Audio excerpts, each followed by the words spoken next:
सांगली मिरज परिसरातील इंजिनिअरिंग आणि MBA कॉलेजच्या शोधात असाल तर ही रील पूर्ण बघा, प्रत्यक्ष येऊन खात्री करा आणि मगच ऍडमिशनचा निर्णय फायनल करा। हे आहे सांगली मिरजेच्या मध्यवर्ती ठिकाणी ऑटोनॉमस NAC A ग्रेड असणारं अंबाबाई तालीम संस्थेचे Sanjay Bhokare group of institute Miraj. इथे MBA, पॉलिटेक्निक, इंजिनिअरिंग मधील 7 ब्रांचेस मधील तुमच्या आवडीच्या ब्रँचच्या प्रवेशासाठी नक्की भेट द्या।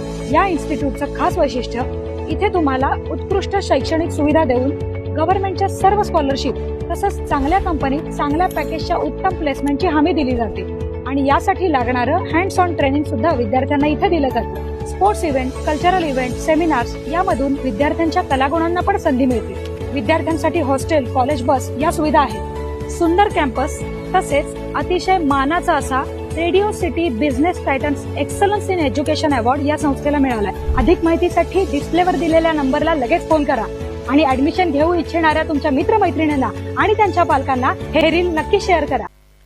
ताज्या बातम्यांसाठी महान करेला सबस्क्राइब करा आणि बेल आयकॉनला क्लिक करा। जयसिंगपुरात रेबीजची लस नाही, जावा सांगलीला। सुनील शिंदे यांना आरोग्य विभागाचा झाला नाहक त्रास। खासगी मेडिकलमधून घेतली लस। जयसिंगपूर येथील जेले हायस्कूलमधील सेवानिवृत्त कनिष्ठ लिपिक सुनील नामदेव शिंदे हे 1 ऑगस्ट रोजी जयसिंग उद्यान समोरून जात असताना भटक्या कुत्र्याने त्यांच्या पायाच्या गोट्याला चावा घेतला। यावेळी त्यांनी येथील प्राथमिक आरोग्य केंद्रात 1 ऑगस्ट रोजी रेबीज घेण्यासाठी गेले असता रेबीज लस उपलब्ध नाही असं सांगण्यात आलं व सांगलीला जावा असा फुकटचा सल्ला दिला गेला। यामुळे माजी आरोग्य मंत्र्यांच्या गावातच आरोग्य विभागाचा कारभार चव्हाट्यावर असल्याचं चित्र पाहायला मिळत आहे। सांगली येथील सिव्हिल हॉस्पिटल या ठिकाणी शिंदे हे गेल्यानंतर त्या ठिकाणी लस उपलब्ध नव्हती। त्यांनी खासगी मेडिकलमधून लस आणण्यास सांगितलं, तर त्याचप्रमाणे जयसिंगपूर येथील प्राथमिक आरोग्य केंद्रात लस उपलब्ध नसल्याने त्यांना खासगी मेडिकलमधून लस आणण्यास सांगितलं होतं असंही सुनील शिंदे यांनी सांगितलं।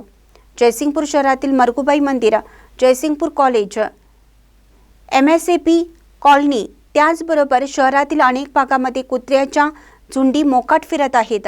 ही मोकाट कुत्री हिंस्र बनली असून महिला, लहान मुले व वृद्धांना चावा घेत आहेत। पालिका प्रशासनाने अशा मोकाट कुत्र्यांचे निर्बीजीकरण करणं गरजेचं बनलं आहे, तर शहरातील कुत्री वनतरामध्ये पाठवा असे काही त्रस्त झालेल्या नागरिकांमधून बोललं जात आहे। शहरातील मोकाट कुत्र्यांच्यामुळे पालिका प्रशासन व आरोग्य विभागाच्या कारभाराविरोधात नागरिक संतप्त झाले आहेत। महानकरी न्यूजसाठी इजाज खान पठाण, जयसिंगपूर। मी बळवंतराव जेले हायस्कूल जयसिंगपूर येथे कनिष्ठ लिपिक म्हणून सेवानिवृत्त झालेलो आहे। मी 1 तारखेला पेन्शन काढण्यासाठी स्टेट बँकेकडे निघालो होतो। त्यावेळेला आपल्या बागेजवळ, स्टँडसमोरील बागेजवळ एक कुत्रं अचानक येऊन त्या ठिकाणी त्यांनी माझा चावा घेतला। याबाबत मी जयसिंगपूर आरोग्य केंद्रामध्ये गेलो असता त्यांनी सांगितले की कुत्र्याचं इंजेक्शन शिल्लक नाही, तरी ते इंजेक्शन तुम्ही शिरोळ किंवा सांगलीला जाऊन घ्या। मग त्यांना म्हटलं शिरोळला तर महिन्याची काय हानी असणार, तर ते म्हणजे सरळ सांगलीला जावा। सांगलीला गेल्यानंतर त्या ठिकाणी मी माझ्या खिशामध्ये माझं आधार कार्ड नव्हतं। मग मंडळीकडून मी मागवून घेतलं आणि त्यांनी सांगितलं की तुमचं कुणीतरी त्या ठिकाणी इंजेक्शन देण्यासाठी पाहिजे। मग ते इंजेक्शन देण्यासाठी त्यांनी सांगितलं की हे तुम्ही बाहेर आणायला पाहिजे इंजेक्शन, काय रेबीजचं इंजेक्शन। त्यासाठी साहेब मला बराच वेळ त्रास झाला, कारण माझं वय 63 वर्षाचं आहे आणि पुन्हा त्यानंतर त्या ठिकाणी मला 4 तारीख दिली। 4 तारखेला प्राथमिक आरोग्य केंद्र जयसिंगपूर इथे मी गेलो। गेल्यानंतर मला पहिली मिळाली, ते काय लस मिळाली। त्यानंतर मी 8 तारखेला गेलो। 8 तारखेला बी त्यांनी मला स्पष्ट सांगितलं लस आज आलीच नाही, मग तुम्ही शिरोळला किंवा कुठेतरी जावा। मग आता कुठं मिळण्याची शक्यता नाही म्हणून मी खाजगी काय स्वस्तिक मेडिकलमधनं ते इंजेक्शन 4 ते 5 रुपयाला घेतलं आणि त्यांना सांगितलं की मला हे इंजेक्शन द्या। त्यानंतर मला तारीख 15 तारीख दिली होती। आज 14 तारखेला मी उद्या 15 ऑगस्ट असल्यामुळं सुट्टी असेल म्हणून आज गेलो तर त्या ठिकाणी त्यांनी मला देण्यास टाळाटाळ केली. परंतु त्यांना म्हणलं मी सोमवारीचं काय मिळण्याची अपेक्षा आहे, तरी त्यांनी मग आज दिली मला.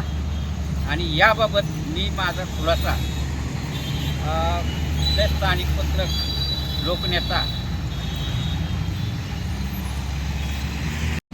यासाठी मला फार मोठा त्रास झालेला आहे. माझं वय बसता मला या त्रासामधून अन्य लोकांना बी होऊ नये याची दक्षता घ्यावी व जयसिंगपूर प्राथमिक आरोग्य केंद्रामध्ये कायमस्वरूपी कुत्र्याची लस ठेवण्यात यावी याबाबत येथील स्थानिक आमदारांनी लक्ष घालून आमचे म्हणणे मागणी करावी ही नम्र विनंती आहे. आणि आपल्या